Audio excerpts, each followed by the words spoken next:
प्यारे बच्चों, आज आपके स्क्रीन पर दिखाई दे रहा है प्री बोर्ड परीक्षा 2025 का मॉडल पेपर है। ये मॉडल पेपर 3 है। ये दुर्ग जिले का है और इसमें प्री बोर्ड में M1 परीक्षा में पूछा गया था। इसका M3 आज हम अध्ययन करने वाले हैं। प्रश्न क्रमांक 1 से लेकर 10 तक ये विशेषज्ञों के द्वारा यानी कि महत्वपूर्ण टीचरों के द्वारा यह प्रश्न तैयार किया गया है। तो आइए हम देखते हैं, सीधे हम प्रश्न पर अध्ययन करेंगे 1 से लेकर प्रश्न तक का, बिना समय गंवाए। तो चलिए देखते हैं। सबसे पहला हमारे पास जो प्रश्न दिखाई दे रहा है, वर्ग समीकरण का प्रश्न है। X square plus B X plus C equal to 0 के मूलों का योगफल क्या होगा। बहुत ही सिंपल है, ये है ना। तो ए की जगह ए है, बी की जगह बी है, सी की जगह सी है। तो यानी कि हमारे पास मूलों का योगफल क्या होता है, माइनस बी बटा ए। ये इसका उत्तर होगा। तो पहला का उत्तर होगा ये, अर्थात ऑप्शन में देख पा रहे हैं चौथे नंबर पर दिखाई दे रहा है। इसके आगे का हम प्रश्न देखें। दूसरा प्रश्न ये भी महत्वपूर्ण है। ये जो है आपका समांतर श्रेणी चौथा अध्याय का प्रश्न है। √2+1 और √2-1 के समांतर माध्य। इसे हम कई बार है ना अपने चैनल में प्रश्न का अध्ययन कर चुके हैं, फिर भी देखते हैं। √2+1 है और √2-1 समांतर माध्य के लिए दोनों को जोड़ते हैं और 2 से भाग देते हैं। तो है ना, +1 -1 कट जाएगा। √2 का योग करेंगे, √2 + √2/2। इन दोनों को जोड़ेंगे तो आएगा 2√2/2। 2 कैंसिल हो जाएगा तो आएगा उत्तर √2। ये ऑप्शन होगा। तो आपका √2 फर्स्ट ऑप्शन आपको मिलेगा। इसी प्रकार देखते हैं प्रश्न नंबर तीसरा को। घनाभ में पृष्ठीय विकर्णों की संख्या। पृष्ठीय विकर्ण का मतलब होता है सतह पर। तो हम एक घनाभ की आकृति भी बना लेते हैं। रफ में बन रहा है ना। इस तरह से घनाभ की आकृति आपको दिखाई दे रही है। तो घनाभ में पृष्ठीय विकर्ण, क्योंकि घनाभ में फलक होते हैं 6, तो एक फलक में 2 विकर्ण बनते। देखिए बाहरी तरफ, बाहर पृष्ठ तरफ 1 विकर्ण 2 विकर्ण, तो 6 पृष्ठ है तो कितने होंगे, 12 विकर्ण होंगे। तो ऑप्शन आपका देख पा रहे होंगे 12 आएगा इसमें, है ना। चौथा प्रश्न देखेंगे, sin 45 और cos 45 अंश का मान क्या होगा। ये है ना, sin 45 अंश बटा cos 45 अंश, है ना। सीधे हम इसका मान जानते हैं, तो है ना 1/√2 बटा इसका भी मान होता है 1/√2। ठीक है, तो दोनों का मान कैंसिल हो जाएगा तो क्या आएगा, 1 आएगा। तो इसका ऑप्शन होगा 1, यानी पहला ऑप्शन। पांचवा प्रश्न दिया, मूल बिंदु के निर्देशांक क्या होते हैं। 0 0 होते हैं। तो कई बार पढ़ चुके। पांचवा प्रश्न का आंसर इस तरह से, एक अक्ष है ना, ये एक अक्ष है आपका और ये आपका है y अक्ष, दोनों मिलते हैं, इसे हम कहते हैं मूल बिंदु, और इसके निर्देशांक हमेशा 0 0 होते हैं। इस तरह से ऑप्शन इसका बी होगा। चलिए बात करते हैं अगला प्रश्न की ओर। इसके बाद देखते हैं रिक्त स्थान की पूर्ति करें। दिया है सरल रेखा y = -7x + 6 की ढाल क्या होगी। यानी ढाल को हम प्रवणता कहते हैं, है ना, क्योंकि दिया है y = -7x + 6 और सरल रेखा का समीकरण है y = mx + c। तो m का मान ही क्या कहलाता है, यानी x का गुणांक m है और m का मान ही ढाल या प्रवणता कहलाता है। x का गुणांक क्या है, -7, यही आपकी ढाल होगी, यानी m = -7 होगा। इसे हम कहेंगे ढाल। तो यही इसका उत्तर होगा। उत्तर यहाँ पर लिखेंगे -7। प्रश्न पहला का। दूसरा आंसर देखेंगे, समांतर श्रेणी में 9 5 1 और ऋण 3 का 10वां पद खाली स्थान होगा। ये प्रश्न आपके समांतर श्रेणी में दिया गया है ना। प्रश्न में प्रश्नावली का प्रश्न है ये। तो पहला पद आपके पास है 9 और है ना, डी यानी सर्वांतर होता है ना। दूसरे पद में पहले पद को घटाएंगे, यानी 5 में 9 घटाएंगे तो कितना आएगा हमारे पास, ऋण 4। ये सारे रफ कार्य हो रहे हैं, ध्यान देंगे। n = 10वां पद। तो हमारे पास फार्मूला क्या है, nवां पद का tn = a+, है ना, कोष्टक में n-1 × d, है ना। 10वां पद आपको ज्ञात करना है। n की जगह 10 रखेंगे, a की जगह है 9, धन n की जगह 10 में घटाएंगे, गुना d का मान है ऋण 4। आगे हम कंटिन्यू प्रोसेस करेंगे, है ना। तो 9 धन 10 में घटाएंगे, 9 बचेगा, गुना ऋण 4, है ना। तो दोनों का आपको आपस में गुना करना पड़ेगा। 10वां पद, तो 9 का 9 और माइनस और प्लस, माइनस होगा 9 4 36। तो 9 में 36 नहीं घटेगा तो क्या आएगा, ऋण चिन्ह लगा देंगे, नहीं घटता तो 36 में 9 घटाएंगे तो हमारे पास कितना आ जाएगा, यहाँ पर आ जाएगा 27। ठीक है ना। तो इस तरह से यहाँ पर हमारे पास उत्तर मिल जाएगा -27। ये आपका आंसर होगा। ठीक, नेक्स्ट प्रश्न देखते हैं इसका। एक विषम संख्या और एक सम संख्या का योग एक विषम और एक सम संख्या का योग खाली स्थान संख्या होती है। तीसरे प्रश्न का आंसर है। एक विषम संख्या ले लेते हैं रफ कार्य के लिए, एक विषम संख्या 3 मान लेते हैं, एक सम संख्या ले लेते हैं 2, तो दोनों में मिलाकर क्या आएगा 5। और 5 कौन सी संख्या भाई, विषम संख्या। उत्तर लिखेंगे विषम संख्या। वृत्त के किसी चाप द्वारा केंद्र पर अंतरित कोण का मान उसी चाप द्वारा परिधि के किसी बिंदु पर अंतरित कोण का खाली स्थान होता है ना। यहाँ पर पूछा है वृत्त के किसी चाप द्वारा केंद्र पर अंतरित कोण। इसे हम बना लेते हैं रफ में। ये वृत्त बनाए, है ना, वृत्त के है ना किसी चाप द्वारा केंद्र पर अंतरित कोण, यानी केंद्र पर बना कोण, है ना। मान लेते हैं ये कोई चाप है ए और बी, है ना, ए और बी क्या है चाप, और इस पर बनाया गया कोण ये है। तो कहता है उसी चाप द्वारा परिधि के किसी बिंदु पर, परिधि का यानी ये वाला बिंदु है परिधि, मान लो जब यहाँ पर बनेगा तो परिधि पर है ना बना कोण अंतरित कोण खाली स्थान होगा। तो अंतरित कोण हमेशा यहाँ पर जो बनता है इसका 2 गुना होता है, ठीक है ना। तो यहाँ पर आप लिखेंगे 2 गुना। ये भी आपका प्रमेय का प्रश्न है, इस तरह के प्रश्न भी एग्जाम में पूछे जाते हैं। अगला प्रश्न है लास्ट इसका, बैंक में एक निश्चित समय के लिए एकमुश्त राशि खाली स्थान खाते में जमा की जाती है। तो आपको पता है बैंक में हम एक निश्चित समय के लिए एकमुश्त यानी हम एक ही बार जमा कर देते हैं, उस खाते का नाम है सावधि खाता। सावधि खाता को अंग्रेजी में कहते हैं एफडी, यानी कि फिक्स डिपॉजिट कहा जाता है ना। शॉर्ट फॉर्म में हम एफडी कहते हैं, लेकिन ऐसा उत्तर नहीं लिखना, आपको ये लिखना है सावधि खाता आपको लिखना होगा। नेक्स्ट आगे हम देखते हैं कंटिन्यू सत्य और असत्य पर आधारित 5 प्रश्न हैं। देखिए कहा गया है कि समानुपात में मध्य पदों का गुणनफल उसके अंतिम पदों के गुणनफल के बराबर होता है। बिल्कुल होता ही है ना। समानुपात के मध्य पद की बात हो रही है ना, और उसके अंतिम पदों के है ना गुणनफल के बराबर होता है, तो ये आपका सही होगा। इसी प्रकार देखेंगे दूसरा प्रश्न इसका, देखेंगे साइन स्क्वायर 35 अंश प्लस कॉस स्क्वायर 35 अंश बराबर 1, ये भी सही है। आपको दिया गया है साइन स्क्वायर 35 अंश प्लस कॉस स्क्वायर 35 अंश बराबर 1 होता है। ऐसा करके हम जानते हैं ज्यामिति फार्मूला लगता है sine square theta plus cos square theta बराबर क्या होता है 1। ये 1 कब होता है, जब ये थीटा का मान बराबर हो।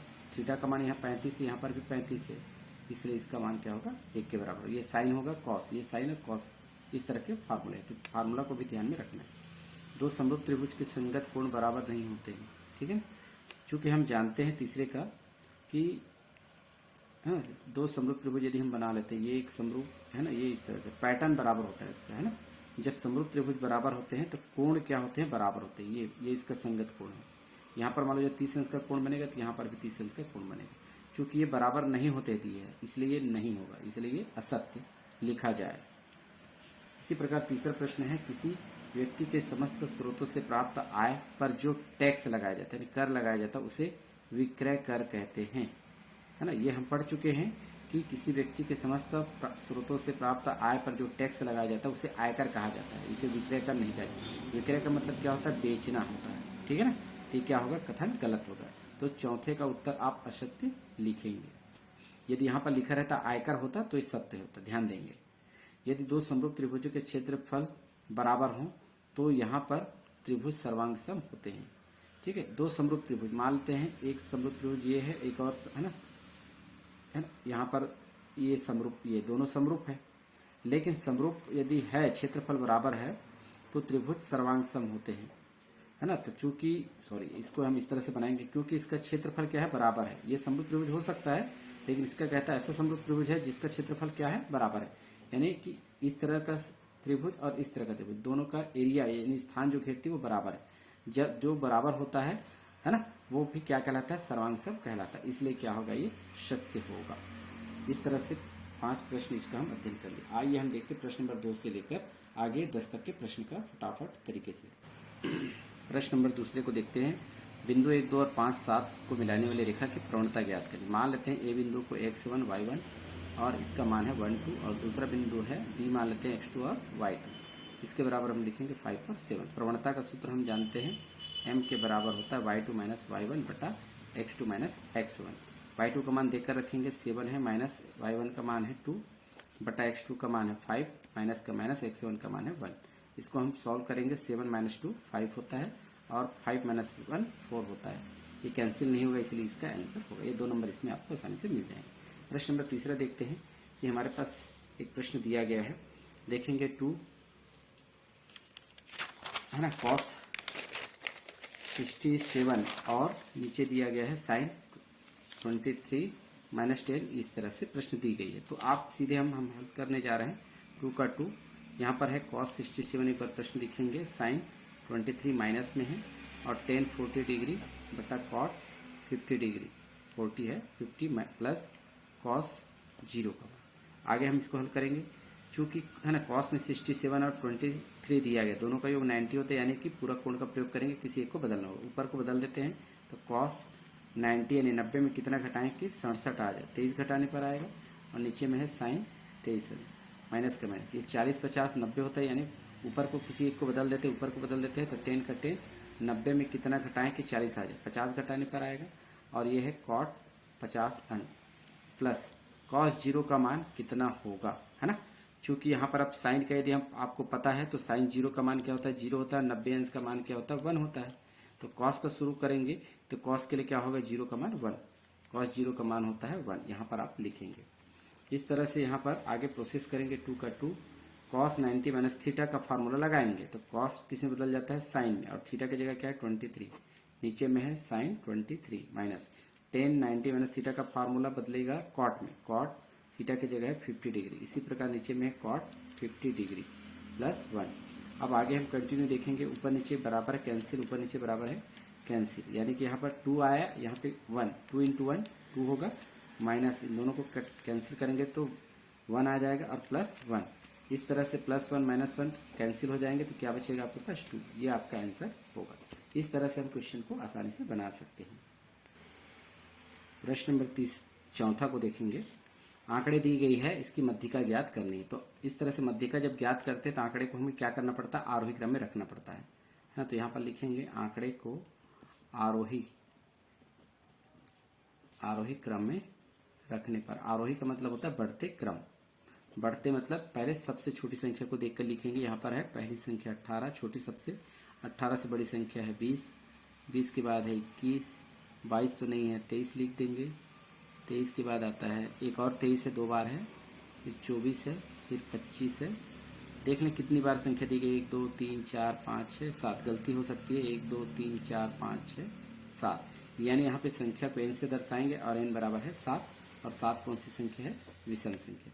विषम संख्या के लिए आपको मध्यिका ज्ञात करनी है, इसे मीडियन कहा जाता है, इसे शॉर्ट फॉर्म में हम MD लिखते हैं। मध्यिका विषम के लिए होता है सूत्र n+1/2 वा पद, तो n की जगह आपको रखना है केवल 7 यानी 7, 7 में 1 जोड़ेंगे बटा 2 वा पद, है ना।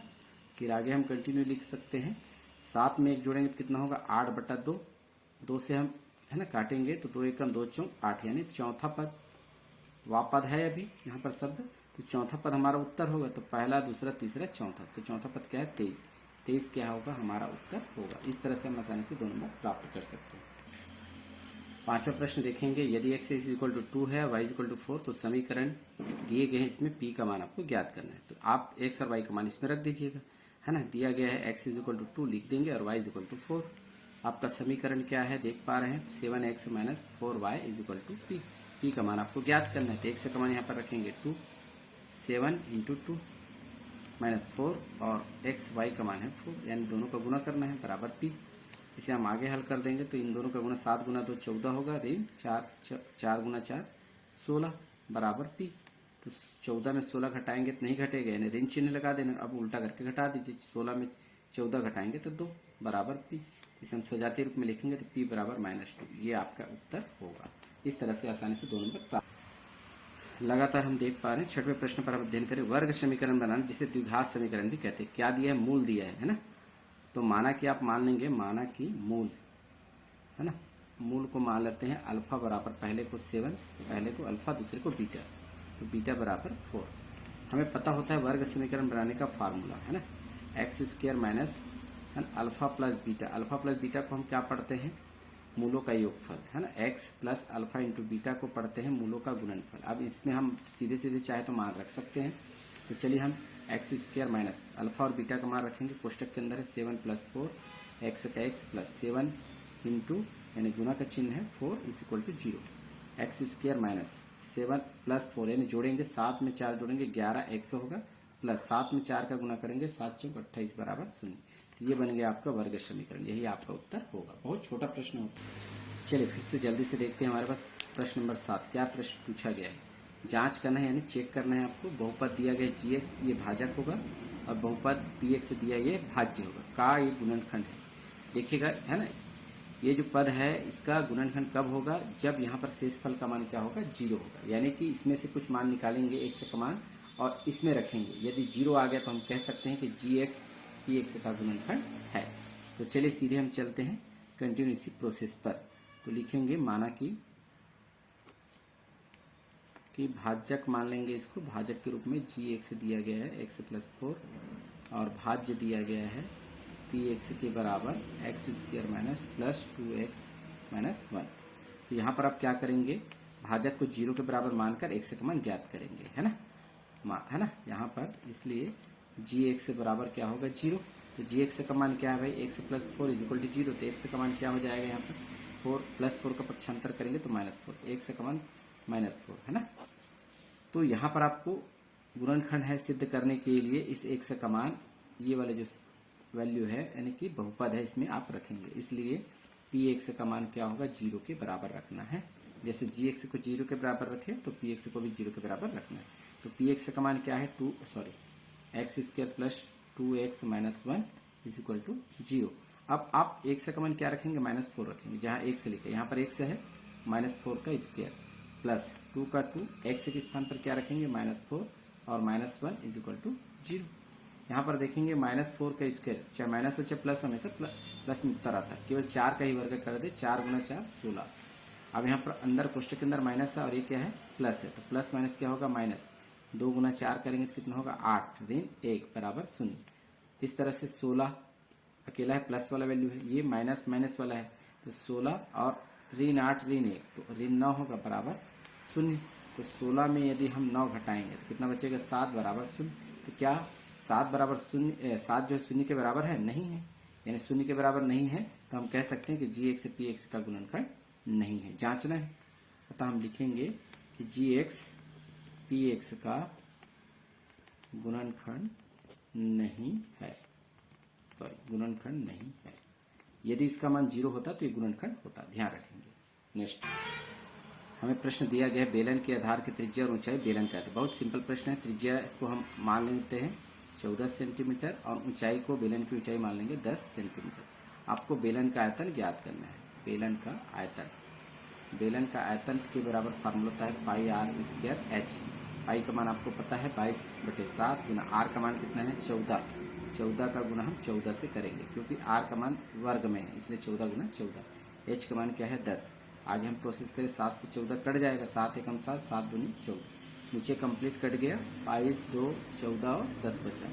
22 का गुना 2 से करेंगे तो कितना होगा 44 गुना 14 गुना 10।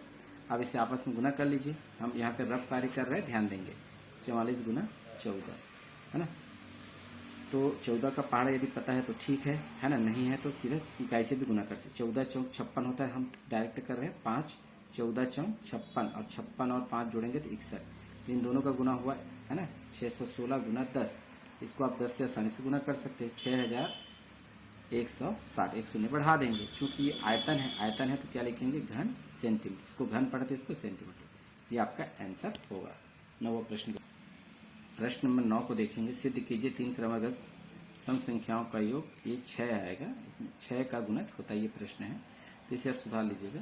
तो 3 क्रमागत सम संख्या मान लेते हैं, माना कि है ना 3 क्रमागत सम संख्या कथन के रूप में मानना है, तो जैसे 2n मान लेते हैं, 2n प्लस 2 को मान सकते हैं, तथा हम मान सकते हैं 2n प्लस 4 है, ये आप मान लीजिएगा, है ना। इसे आप p के बराबर मानेंगे। अब कहता है कि इसका योग करें, 3 क्रमागत संख्या माना गया 1 2 3, और इसका हम योग करेंगे, है ना, सम संख्याओं का योग, ये 3 सम संख्या है।